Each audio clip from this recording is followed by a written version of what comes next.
Okay, hey y'all, I'm back for part two. I'm a little better prepared this time. Like, well, just a little bit, not for real. And look who's with me. Hi. That's my sweet Gabriel. Say hey, Gabe. Hey. Okay, you don't have to stay. You want to stay? Right now, we're good. I'm finna talk about you this whole time. Good. Just go ahead. Okay, bye. He couldn't wait to burn off. Anyway, so where did I stop? This is part two. So I think we had already see, I'm talking louder now because I ain't got my little earbud in. But oh well, at least y'all can hear me and y'all ain't gotta do too much. And I'm home, so look, I found my book. Well, this is the one that I was telling you about. Can you see that? What to expect when you're expecting, right? Look at it, baby. She read this thing. You hear me? She read this thing. All these notes in the front. Baby, this is my Bible. Good times, but not. And then it was replaced by this book. This is the second edition. I'm pretty sure there's another version of it out at this point.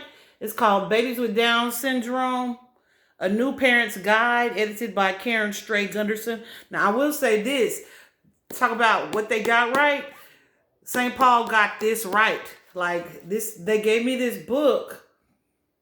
And, yeah. The special needs collection. How cute is that? Anyway, so much good information in here. So, parents, if you have oh my goodness, I have not opened this book in so long, y'all. I mean, highlights. Do you hear me? Baby, she read this book. I was reluctant, but once I got on board, baby, I was on board. You was not gonna be able to tell me nothing about my child. not tell me anything, but nothing that I was not gonna be able to understand. So anyway, I just wanted to show y'all that it's by Karen Stray Gunderson. Super, super, super important if you have a kid with Down syndrome for you to get that book. I hope the hospitals are still giving it out. And I was looking for our little baby doll. Look, y'all, we still got stuff. You hear me? But we are so far past this stuff. So I have donated most of the things that we had left over. But some things, you just keep for memory's sake. Because we got his CPAP mask. We got spirometers. We got hydrocodone, acetaminophen. Yeah. When is this from? Anyway, that's super. Oh, wait. What's the... Baby, 2013. So that's pretty old. That's after Monica had passed away. We got syringes because, syringes were necessary for everything. Surgical dress pads. Charm. We just had it all. We had it all. Look. Moms, you guys know what these are. Yeah. Child, we had it all. And all of that, and I can't find his baby doll. But I think that's because it's put up. We got the stoma colostomy, that light. We got the colostomy products. 3M was my good friend. Protective barriers. Because once you take those colostomies away, you don't even understand. We got Vigimox left over. Because there's always some kind of eye stuff going on. Anyway, so where were we? We were previously, and I know this video is not going to last very long. Oh, it might do a little while. So, we were just discussing his colostomy. So they did that. They corrected the malrotation. So much so, I don't know if I just didn't remember this, or if they just informed me, like, in the future, like, years to come. But, like, kind of like in a dog, I remember this from Courtney's dog. Malrotation is when the intestines just kind of start twisting on themselves. And so that's one thing that they had to repair. So I think for us, normally your intestines, I think it goes down and to the right towards the rectum. Well, his was a different way. Anyway, the lad or lap, it's LADD or LAPP. I can't remember. Medical professionals help me out if you see this part. But yeah, where they basically rotate your intestines in the right direction and kind of staple them in place, basically. You know what I mean? I don't think they staple them literally, but you know. And so, like, I remember them teaching me to do his massage, belly massage, and you really just have to go down into the right, like towards his rectum, just kind of help with the flow of things. But y'all, even just doing that, there's so much that came as a result of your gut. Because like they say, to trust your gut instinct, your gut is the center of everything functioning in you. Okay? So like it's the good bacteria storage. It's where harmful bacteria can be like super harmful. Yeah, it's just a lot that is centered from the gut. And so yeah, it was a lot. So that's just cut to us, me being there every day for him. Like, it literally got to a point where the nurses weren't having to do anything but put a new bag on his IV. Okay, like I knew how to start it, how to stop it, how to reset it, how to clear occlusions, which are air bubbles. Like I learned how to handle his pump for sure. His NG tube, of course, we didn't have to do the feeding, abdominal feeding. That was absolutely my fear. I'm still just up there every day. I think by the end, even though we had a rocky start, by the end of our 31-day period stay at that time, I think Dr. Treen had a newfound respect for me. I certainly had a newfound respect for her because, like I said, she was helpful. Like, she was good at what she did. She was about her business and she knew what she was doing. She was tough when I needed her to be tough, but I don't know. She was just perfectly what I needed. So we went home at the 31-day mark, and I remember he had on his cute little green top with his little booty bottom that goes with it. He was so cute. And I guess because I had been there every freaking day, like, the nurses didn't really I don't feel like they made a big deal about us going home because I guess we all knew it was coming. Like I said, they had gotten to be pretty hands off at that point. So maybe that's why I was just like, bye y'all. That's how I felt anyway. But it probably wasn't that simple, but that's how I felt. But so we get home and oh my goodness, the new journey begins, y'all. So we have to go and meet his new pediatrician within the next 2 days. And that turned out to be just an amazing ally. She was a new doctor. She was just starting her practice. Her name was Dr. M. Cecilia Gonzalez. And so she was new, and we were definitely her first special needs patient. I say new, not new to us, new to the field, right? So we definitely grew and learned and did a lot together. So that was a pretty awesome connection to form. I still look for her. She ended up moving like a few years later. I think she got married and moved. I still look for her. I look her up. But because I don't know her first name, she just went by that first initial and her middle name. Like, it's been difficult. But yeah, she would just freak out to see him now. It's so crazy. But the things that we remember. But yeah, so we go meet this awesome lady. And yeah, she just walks me through everything. She is super attentive. We probably were there with her, and I mean, not waiting, we were there with her probably at least 2 or 3 hours, our first visit, because there was a lot of information to go through. Even in just that 31 days, he had gone through and endured so much. And so time goes by. I want to fast forward, but I don't want to downplay any part of it because it was all a lot. Of course, emotionally, it was traumatic. But at this point, I'm on my game, but I'm still numb. Uh, so it's kind of like operating in autopilot. Women, we do that a lot where we really just, hey, put on the game face and keep playing, right? So I was definitely that in that space for years. Cut to I don't want to fast forward and go super fast either, so I'm not gonna do that because this video is gonna cut off and looks like about 8 minutes.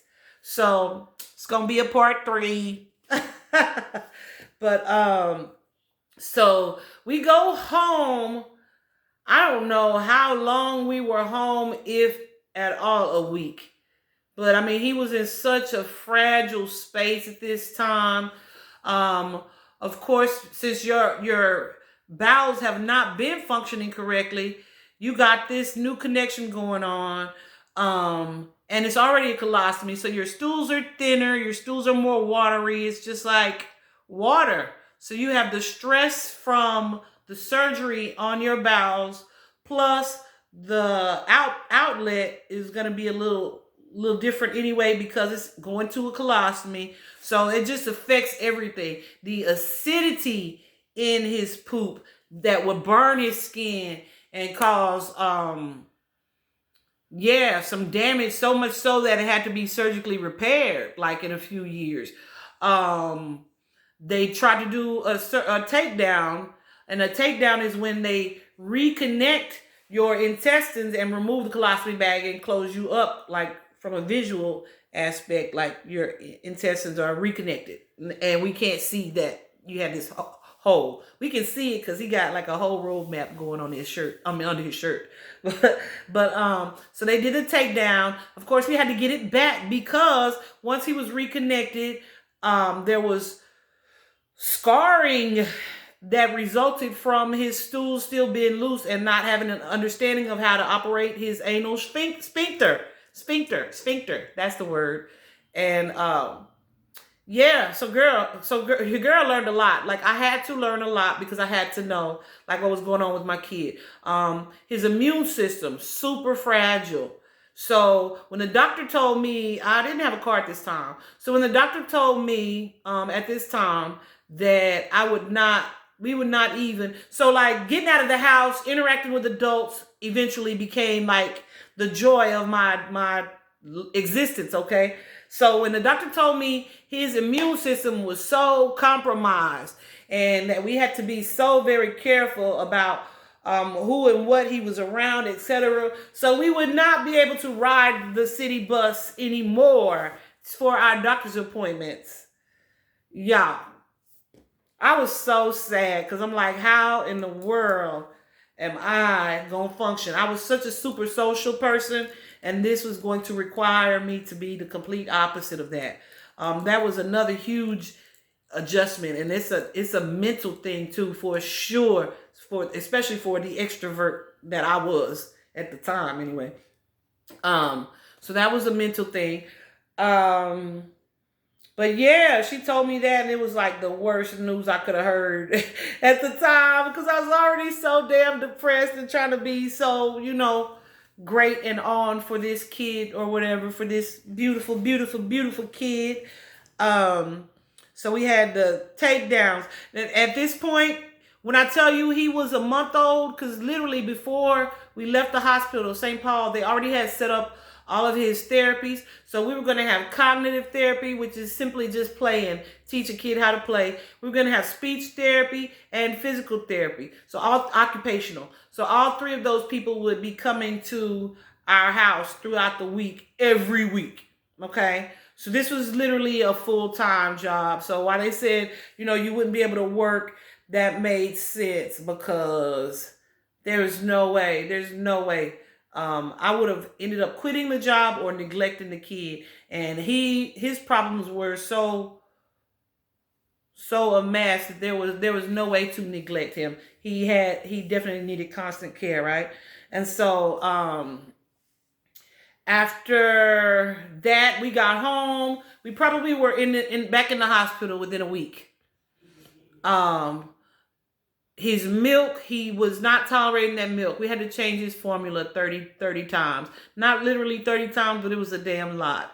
So in the meantime, what's coming with trial and error is poop everywhere, malabsorption, not digesting properly, vomiting. There's a whole lot of things that his little body had to get used to. So we lived like that for a while. They got ready to take that one down, and they did that. But between he and I, we were miserable. So they had to put it back. But he would be 5 months when they did that. But at 3 months, something changed. Where I'm like, what is going on with the kid? He stopped eating. He stopped sucking his bottle. His energy, he just was down. So of course I called his cardiologist, because by this time we're seeing the cardiologist, we're seeing the gastroenterologist, we're seeing the our pediatrician, we're seeing every kind of specialist that you could think of. We had one at the time. And so of course, like I said, they already knew that he had a hole in his heart. But when he went into heart failure, they discovered that it was 3. So he had, I just know at this point, it's the VSD, the ASD, and the PDA. So there's a patent duct in the heart.